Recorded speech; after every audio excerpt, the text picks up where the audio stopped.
2016 Ford Mustang GT 5.0 is the definition of modern American muscle. It's bold, aggressive, and carries the kind of legacy that few cars in the world can match. But here's the real question.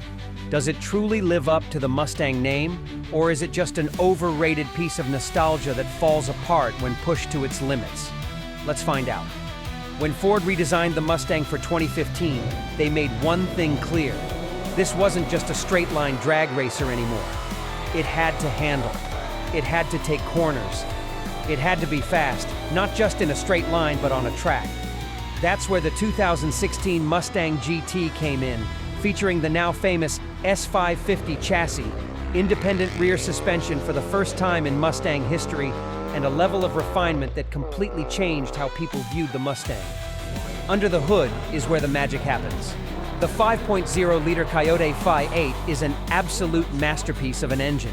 It revs to 7,000 RPM, produces 435 horsepower and 400 pound-feet of torque, and delivers that classic deep muscle car growl that makes the hair on your arms stand up.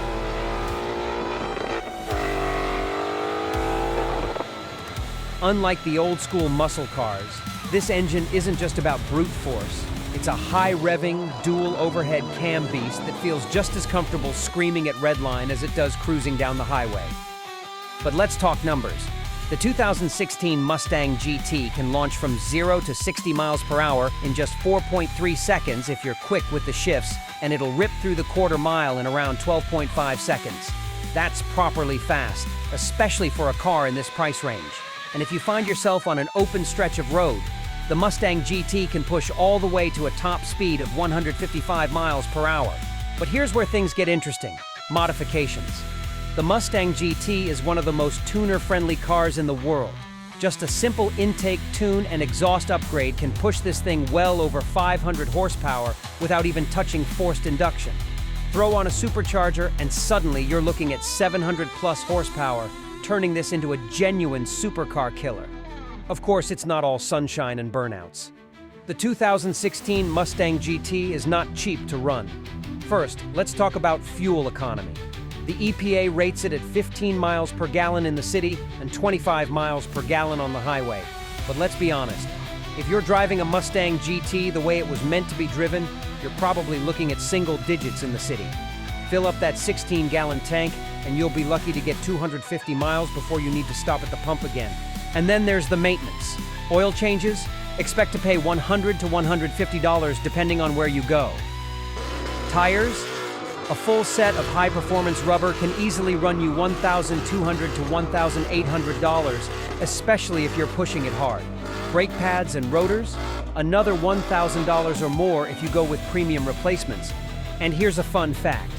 If you opted for the performance package, your Mustang GT came with Brembo 6-piston front brakes, larger wheels, a Torsen limited slip differential, and a track-tuned suspension setup. That's great for performance, but it also means higher maintenance costs and faster wear on parts if you actually take it to the track. Then, there's the transmission debate. The 2016 Mustang GT came with two options: a 6-speed manual transmission or a 6-speed automatic with paddle shifters. The manual gives you total control over the car and delivers that raw, mechanical feel that true gearheads love. But the automatic? It's faster. It shifts quicker than most humans can manage. And with a good tune, it can actually be quicker in a straight line than the manual. That said, real Mustang guys will always argue that a muscle car should be rode through the gears by hand. But here's something Mustang fans don't always like to admit. The 2016 Mustang GT is not perfect. One of the biggest issues? The MT82 manual transmission. Ford sourced this gearbox from China, and while it works fine for daily driving, it's notorious for failing under hard use. Miss a shift at high RPM, you might be looking at a destroyed synchro or even a blown gearbox. Track days? Expect the transmission to overheat quickly. It's the one major weak point in an otherwise fantastic powertrain. And let's talk about weight. The 2016 Mustang GT is heavy. It tips the scales at around 3,700 pounds, which is a lot for a muscle car.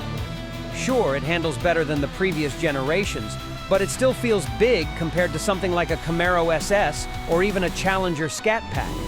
The extra weight helps with stability at high speeds, but it can also make the car feel less agile than you might expect. Of course, we can't talk about the Mustang GT without mentioning its competition. The Chevrolet Camaro SS is the biggest rival, and in some ways, it's actually the better performer. The 6.2-liter LT1 V8 in the Camaro makes 455 horsepower, slightly more than the Mustang, and the Camaro's Alpha platform is lighter and better balanced. But here's the thing, the Mustang feels more special. The Coyote engine loves to rev. It has more tuning potential, and let's be honest, the Mustang's design is timeless. And let's not forget the Dodge Challenger RT Scat Pack, another big competitor. It has more power, 485 horsepower, but it's also even heavier than the Mustang. It's a straight-line monster, but when the road gets twisty, the Mustang GT pulls ahead. But here's the real question. Is the 2016 Ford Mustang GT still worth buying today? The short answer, absolutely. It delivers big power, a legendary V8, and a driving experience that feels raw and exciting. Prices on the used market range from $25,000 to $35,000, depending on mileage and condition, making it one of the best performance bargains out there. But before you buy one, ask yourself, are you ready for the costs of ownership? The fuel bills, the tires, the potential transmission issues? If the answer is yes, then congratulations. You're about to own one of the most iconic muscle cars of all time. So, what do you think? Is the 2016 Ford Mustang GT the best modern muscle car, or does it fall short compared to the Camaro and Challenger? Would you buy one, or would you go for something else? Let me know in the comments. And if you love American muscle, don't forget to like, subscribe, and hit that bell for more high-performance car content.